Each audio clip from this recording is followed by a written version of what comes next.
Wild card entries తర్వాత నిన్న episode ఎలా అనిపిస్తుంది అసలు? వైల్డ్ కార్డ్ ఎంట్రీ ఎందుకు ఇచ్చారు భయ్య అసలు అర్థం కావట్లేదు నాకు. ఖాళీ అది పద్ధతే కాదయ్యే. ఒక చిండు చిట్టి బిగిల్స్ ఎందుకు నెగిటివిటీ స్ప్రెడ్ చేస్తుంది మనుషుల మీద. అరే నువ్వేం కొనలేవురా అంటోంది. అంటే కొనలేడంటాడు, కొనలేడు ఆడు బతికి అంతేనంగా. ఈయన్ని జడ్జి చేయడానికి నేను ఎవరిని? అంటే నెగిటివిటీ ఉంటేనే తీసుకుంటారు లోపలికి. మళ్ళీ ఆమె మాధురి, ఆమె పేరు నాకు తెలీదు. దమ్ము శ్రీజ నీ పేరు నాకు తెలియదయ్యా స్వామి అని చెప్పినందుకు బయటికి పంపించేశారు. తెలియదన్నందుకే దమ్ము శ్రీజాని బయటికి పంపించారు. పేరు తెలియకపోతే బయటికి పంపించేస్తారా బ్రో? దమ్ముంటే నామినేషన్ రీజన్ చెప్పు బ్రో. అదేంటి రీజన్? లాస్ట్ ఎయిటింగ్ వేస్తాననుకున్నా, ఎయిటింగ్ కూడా లేదు. ఖాళీ బిల్లింగ్స్ టుప్ టుప్ టుప్ టుప్. అమ్మా దయచేసి స్టేజ్ మీదకి వచ్చేయమ్మా అంటే ఏడ్చుకుంటూ వచ్చేసింది. నాకే బాధేసింది. అంతగా గట్టిగా నాకులాగా దమ్ము గట్టిగా అరుచుకుంటా దగ్గుకుంటా మాట్లాడుతూ ఉంటే గట్టిగా ఆమెను బయట పంపించేశారు.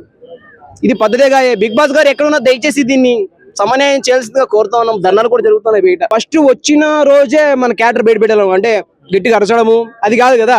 లాస్ట్ లో ఏడ్చింది అనుకోండి, అది వేరే విషయము.